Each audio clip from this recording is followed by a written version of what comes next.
Hey guys, so here's the deal. We have to stop resisting our urges. Stop resisting your urges.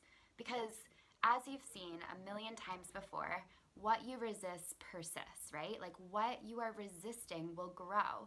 So if there's a behavior in your life or an outcome or something that you want to change, stop trying to resist it. I'm going to talk about food because I work with a lot of people who will emotionally or overeat or the opposite, right? And they're trying to change their relationship with food, but know that this can be applied to literally everything, okay? So if you're feeling the urge to perhaps eat after you've already eaten, right? Maybe you're feeling like there's a bunch of cookies in the cabinet and you're feeling the urge to have a cookie, but you resist it because you think it's bad for you or whatever.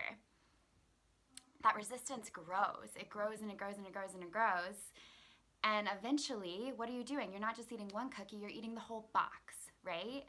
So that's just a very easy example of how what we resist persists. You can also think of it as like if you're ever playing with a dog and you run away from the dog, what does the dog do? It chases you. But when you stop and you're gentle and calm and kind, it will be gentle and calm and kind too, right?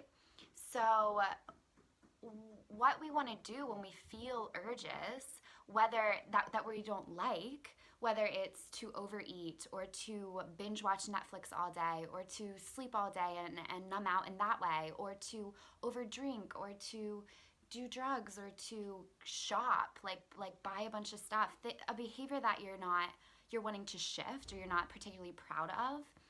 Whenever you feel that urge, I invite you to not guilt and shame yourself and say, damn it, why did I do that again? Or, I really shouldn't be doing this, or trying to use like willpower to stop yourself, because willpower isn't a thing, okay? It's not. What we want to do and what works every single time, this is how I stopped my disordered eating and binge eating and my addiction to work and my addiction to shopping and my addiction to like literally the outside world, dating, food, everything. I was looking for my happiness and my peace externally.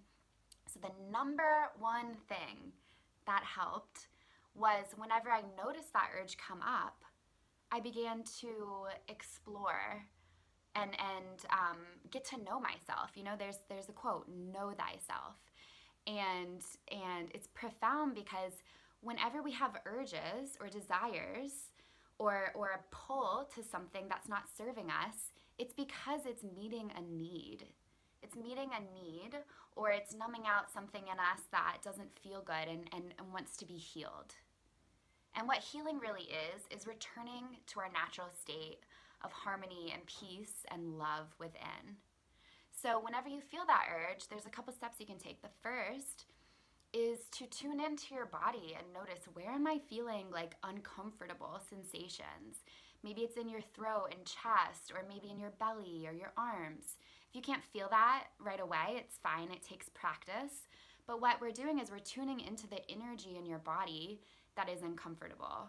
You see, whenever I would feel the urge to binge eat or to spend money that I didn't need to be spending, or to go back to my ex that wasn't serving me, it wasn't because of anything external. It was because of this energy within that needed to be healed and processed. And I needed to give myself the love that I was looking for externally. Okay? So whenever you notice it come up, tune into where you feel it in the body. Take some deep breaths.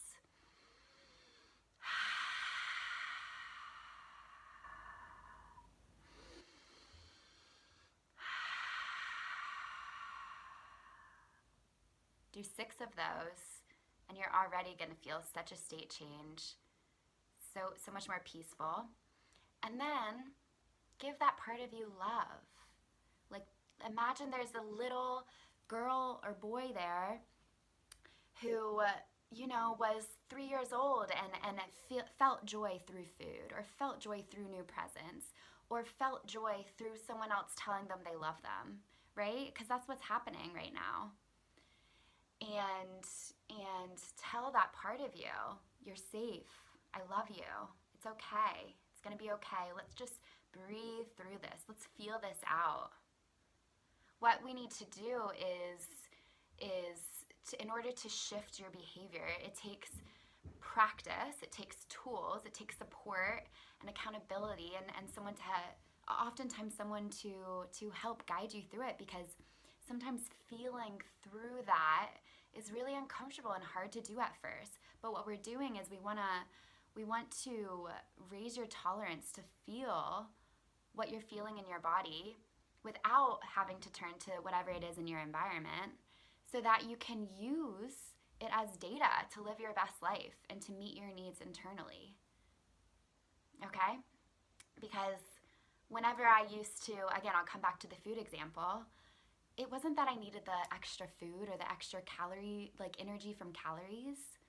It was that I wanted an excuse to take the pressure off, or to avoid being social and making new friends in new cities, or to numb out that guilt and shame that I felt from doing it the night before, or to there's so many reasons, and that's why this work is so customized and so individualized. And what I started to do is look at that part of me that was so afraid to go out and make new friends, and I started to feel gratitude for her and give her love and fill her up.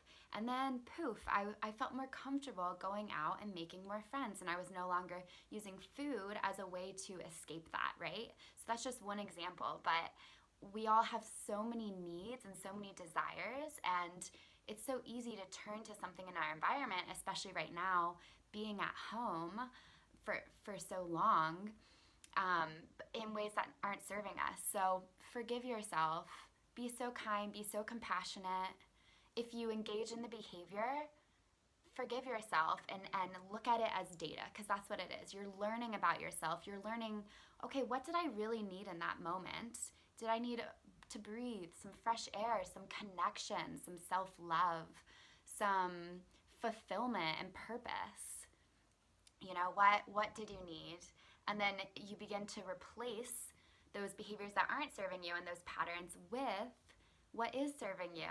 And then as you're doing the internal work, you start to feel really good, really confident, really peaceful, really full of love. And then you're literally opening your heart, and you begin to tap into this beautiful, magical energy that where what you're feeling within begins to draw those back to you. And that's when you really start to get into manifestation work, where you just are naturally attracting loving relationships and an abundance of money and opportunity and ideas and guidance. It all starts within, and it all starts with not resisting, but calming that part that wants to resist with love and patience and breathing and support. So this can be really challenging to do on your own. I thought I was able to do it on my own by reading books and all this stuff, but I was not. What happens is our brain, our ego, doesn't want us to change. So we're gonna block a lot of the truths. So having someone there to support, to guide you is so powerful. It's one of the greatest gifts we can ever give ourselves. It's like magic school or like adult school. Like, it's just so wild to me that we invest like hundreds of thousands of dollars in college, but we don't learn this stuff in school. So anyway, I have 3 spots that just opened in my one-on-one healing practice. So if you're interested in being supported, being guided on this path to really live the life that you've been dreaming of, connect to your true self, feel confidence, feel trust, feel empowered, feel worthy, so that you're magnetic, you're feeling good within, and you're magnetic to a life that you love, then direct message me and we'll schedule a call to see if we're a good fit, okay? I love you so much. I hope that was helpful. If it was, feel free to send it to a friend, family. Again, this is like the number one thing that will change everything in your life if you're trying to change your behaviors, okay? I love you. Have a beautiful day.